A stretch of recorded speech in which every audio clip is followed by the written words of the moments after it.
The atmosphere is heavy with uncertainty. Envision a city constructed on decades of toil, where factories were the pulse of entire communities, and suddenly one day the pulse begins to slow.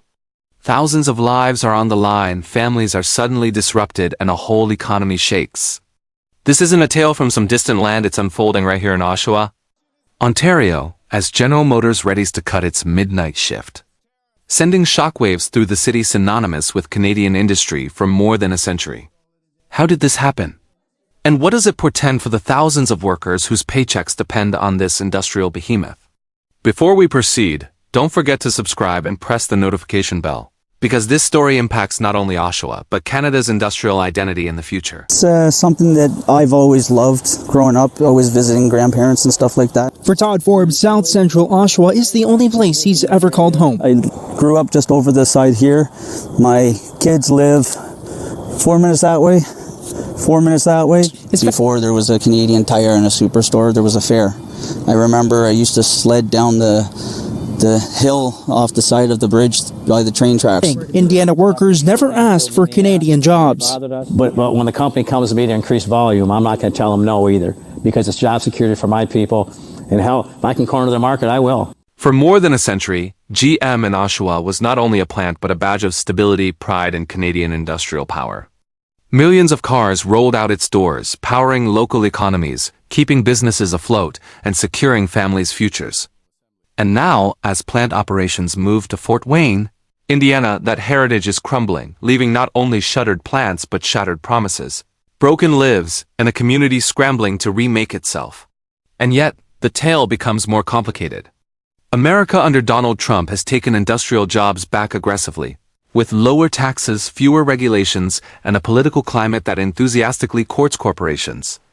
And Canada, under Mark Carney, guarantees competitiveness and international cooperation, but the ground reality is just the opposite.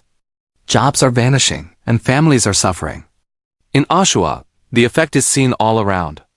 Todd Forbes, a 48-year-old employee, sees daily friends and co-workers preparing to depart the city in search of work elsewhere.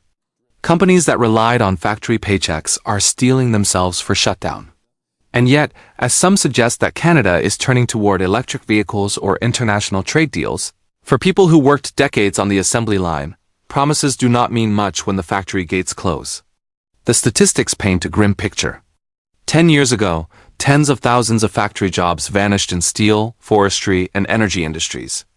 Every loss erodes local economies, resonating through communities and leaving thousands in uncertainty. For each factory position, several more exist in the supporting businesses, suppliers, diners, department stores, experts believe. As GM transfers production south, these ripples become waves, erasing decades of security. In Fort Wayne, the narrative is almost the mirror opposite. Factories hum with activity, jobs increase, and workers celebrate renewed security. Meanwhile, Oshawa faces a growing sense of helplessness. Families sell homes and vehicles in preparation for layoffs. Morale is low, and yet, amidst despair, a quiet determination remains. Union leaders urge resilience, lobbying governments, and fighting to retain good-paying jobs. The union wants to retain Oshawa's position as an automotive leader, confident a federal trade deal can be found with the U.S., one that could save the jobs that are still here. Even while GM's actions resonate, the symbolism cannot be avoided. Every lost job from Canada is a vote of confidence in America and a vote of no confidence in Canadian leadership. Political imagery, climate can't, and international summits cannot protect the employees who now are left with nothing but empty paychecks. Oshawa has a proud and storied history. The 100-year history of GM is chronicled in the Canadian Automotive Museum, highlighting a city once synonymous with manufacturing greatness. Perception, however, is at odds with reality. Manufacturing is now only a small percentage of Oshawa's workforce, replaced by healthcare, retail, and education. The city itself is changing, but the emotional pull of its industrial heritage fuels anxiety and unrest. In the meantime, political rhetoric crashes into economic fact. The U.S. uses combative tactics to entice jobs home, using tariffs, tax incentives, and public discourse. Canada, on the other hand, faces escalating energy prices, regulatory overreach, and trade uncertainty. Every day, Boardroom choices made on opposite sides of a border transform the lives of average workers. Yeah, if we do end up moving away, it would definitely be something that we would miss. I love my kids, my grandkids. I'm a big family person. For the Oshawa families, it is a personal matter. Whole generations of workers are uncertain, some thinking of moving, retraining, or abandoning industries they have loved for decades. But in the midst of chaos, a quiet resolve persists. Workers hold on to the hope that with lobbying, grit, and community action, they will be able to sustain the city's industrial heritage or at least slow its demise. As the sun drops below the horizon in Oshawa, the factories lie still. A stark contrast to the bustle that permeates Fort Wayne. The tale is not yet finished. And the next chapter will decide whether Oshawa can regain its former glory or continue to hemorrhage jobs southward. For the moment, Canadians watch, worry, and wonder. Is the end of an era beginning, or the beginning of a battle to recover lost ground? As the sounds of closed-down factories resound in Oshawa, the city is confronted with a stark fact. The industrial rhythm that once characterized this community is rapidly disappearing. Families are being given impossible choices, weighing the desire to remain in a city they adore against finding stability somewhere else. The atmosphere is dense with doubt, and every day brings the same ghostly question.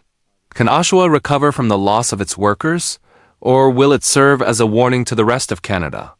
The relocation of GM's production to Fort Wayne isn't merely economic, it's identity, trust, and confidence.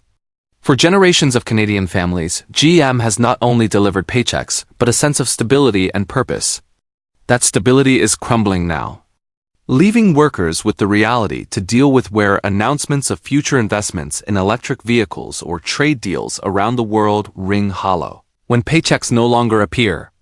On the other side of the border, the tale is just the opposite. Fort Wayne prospers under militant policies, tax breaks, and a political environment that actively invites corporations to expand and thrive. Each new truck leaving the assembly line is a success, a testament that activist approaches pay off in concrete terms.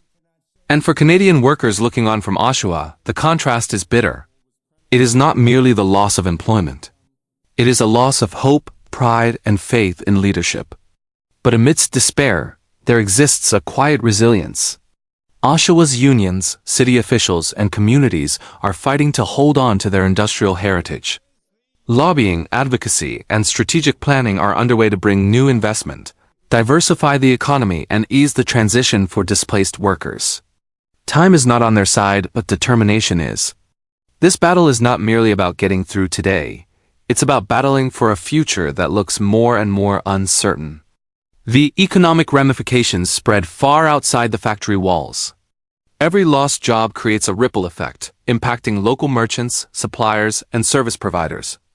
Restaurants, stores, and small businesses that used to depend on consistent factory paychecks now see shrinking income and uncertain futures. The city's social fabric, formerly held together tightly by common labor and group pride, is unraveling.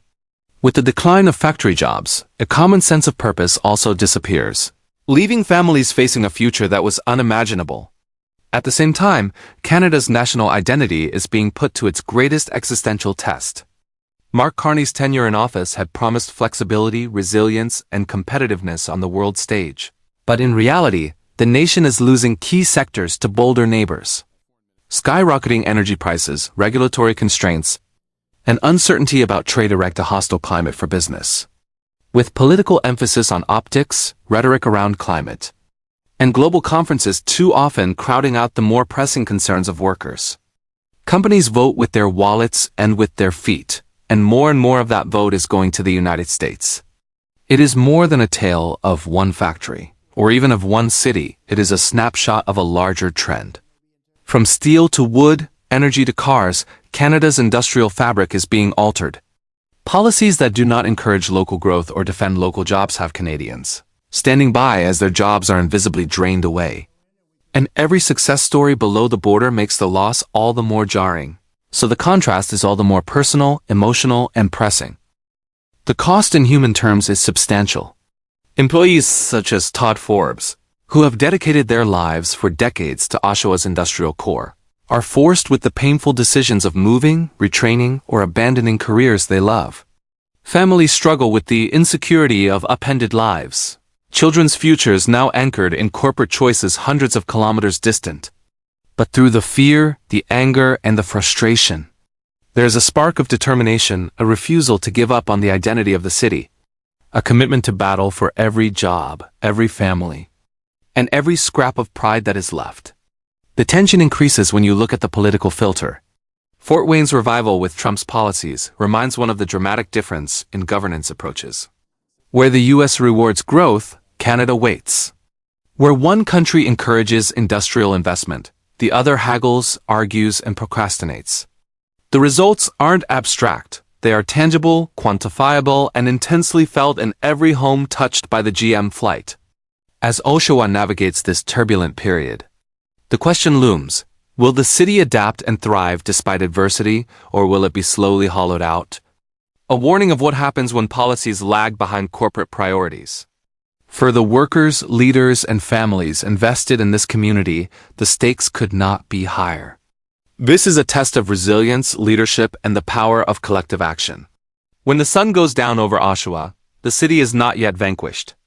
Diversification plans, lobbying, and enticing new investment are still in motion, and cautionary optimism remains in the air. But time is of the essence. Every lost day, every departing job, intensifies the struggle.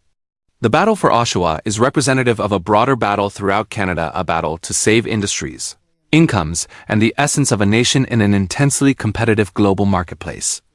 And we are left to wonder, as viewers, will Canada step up to this challenge, or stand by as its industrial core erodes, job by job, city by city? It will not be an easy answer, but for the people of Oshawa, the fight is already on, and the result will determine the city, its citizens, and the future of Canadian manufacturing for generations to come. As the Oshawa narrative unfolds, the focus necessarily turns to leadership, corporate, and political. Canada versus the United States could not be more different. On one hand, a country fighting to shield its factories.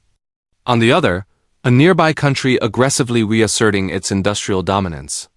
Donald Trump's America First vision isn't mere sloganizing, it is delivering real-world results, adding jobs, spurring local economies, and restoring faith in communities long left behind. Fort Wayne is living proof of that daring strategy. At the same time, Mark Carney's Canada is embroiled in a matrix of international optics, trade talks, and high-level promises.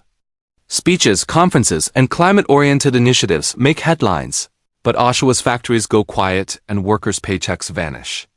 To those living and breathing this experience, such gestures ring hollow.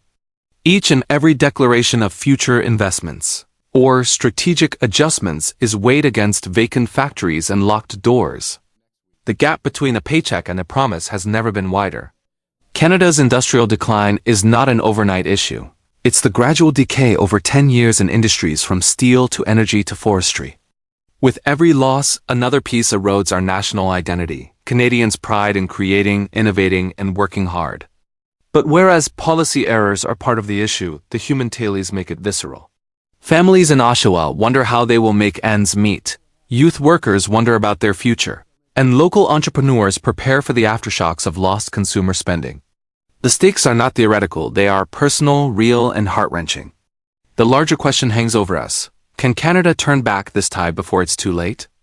GM's decision to transfer production south was a deliberate corporate strategy, encouraged by policies that recompense risk-taking and growth.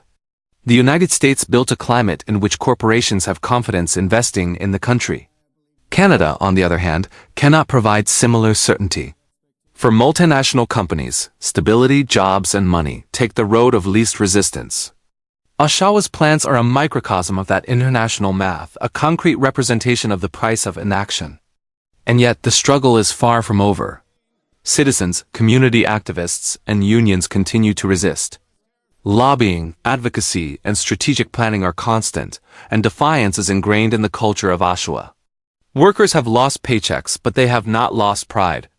They struggle not only for survival but for dignity, purpose, and the ability to restore industrial vitality to their city. The political fight escalates when leadership styles are compared. Trump's policies are harsh, forthright, and unapologetically pro-industry. Carney's strategy, while internationally admired by some, does little to bring workers quick results. The story is not pretty. GM prospers in America, jobs disappear in Canada, and the comparison ignites frustration, rage, and even desperation. The stakes are not merely economic but intensely political and deeply personal. Canada has to confront ugly realities. Brains alone cannot fuel industry. Ambition alone cannot restore factories. Policies, incentives, and political will need to come into alignment to safeguard livelihoods. If not, communities such as Oshawa will continue to dwindle, and the icons of Canadian industrial power will slowly disappear into the mists of memory. With each deserted factory, each lost job, and each closed shop comes the same tale. Action deferred is opportunity sacrificed. But through the tension and uncertainty, there is a ray of hope. Oshawa's people, unions, and leaders are not giving up. They still search for alliances, seek investment, and battle to save jobs. This is not a struggle for today, it is one for Canada's industrial future. It is a reminder that no matter how black the night is, human resolve can defy economic gravity. Stepping back, the lessons are apparent. Corporate strategy, political vision, and policy implementation are intertwined in ways that directly touch lives. Fort Wayne's success story is telling, but it is also a warning. Without clear, directed, and worker-focused leadership, Canada may be reduced to being a spectator in its own industrial drama. The people of Oshawa are struggling not only for work, they are struggling for recognition, respect, and a future they can hope for. And here's my last thought. Canada can no longer afford to wait for promises, speeches, or incremental adjustments. Bold action, aligned policies, and a laser-like focus on safeguarding industries and workers are required. The fight for Oshawa is representative of a national fight, a test of strength, leadership, and courage to put people ahead of optics. So here's what I need you, the viewer, to do. Subscribe to stay informed about this developing story. Comment your opinion on Canada's industrial future. And share this video to make people aware of what's actually occurring in Oshawa and around the country. Every voice counts in holding leadership accountable and ensuring the lessons of today create a stronger, more resilient Canada tomorrow.